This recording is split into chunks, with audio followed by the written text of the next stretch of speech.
The street was perfectly quiet again, just as Helen liked it. The night air slipped through the open window, carrying the faintest trace of lilacs from the bush along the driveway, a bush she'd trimmed herself that very morning. Her hands still ached, but she mostly felt proud.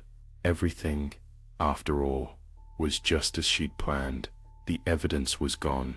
The plastic sheeting, the gloves, the stained towels, all wrapped and buried deep beneath the rose bushes by the fence. Not even a passing dog would dig that far, she was sure. Helen sank slowly into her kitchen chair, listening to the absolute hush of her house. It was so different from just a few hours ago, when the women's laughter had filled her living room, mingling with the scent of cheap wine and brownies. They had come, as always, with worn copies of the latest thriller folded under their arms, their voices bubbling with gossip and small secrets. The last book club, she had told herself, just one more. She remembered the tremor in Maria's voice, the suspicion in Janet's narrowed eyes. Had they known, she wondered? Had some whisper of her plan passed through the room, icy and invisible? She'd practiced the story for so long, the masked stalker, the faceless figure, always watching through windows. The one Helen insisted she'd seen in the garden at night.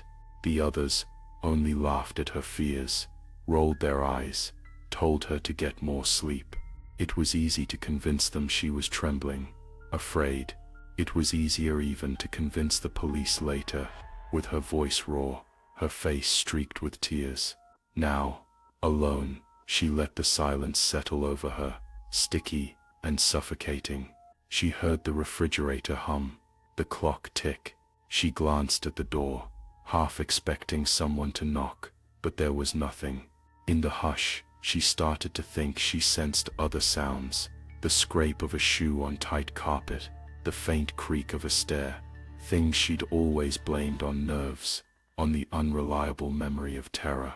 But the story she'd spun felt different in the dark, heavier, as if she'd conjured something real by her telling. Helen stood, heart pounding.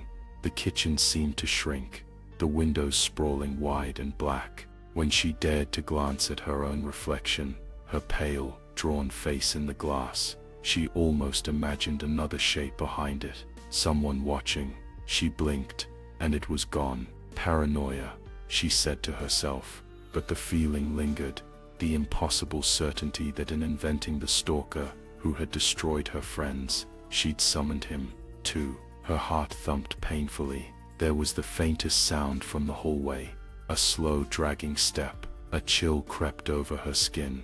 There was no one left alive who knew her secrets, she thought. But now, as shadow pulled in the corners of the room, Helen realized that something else did.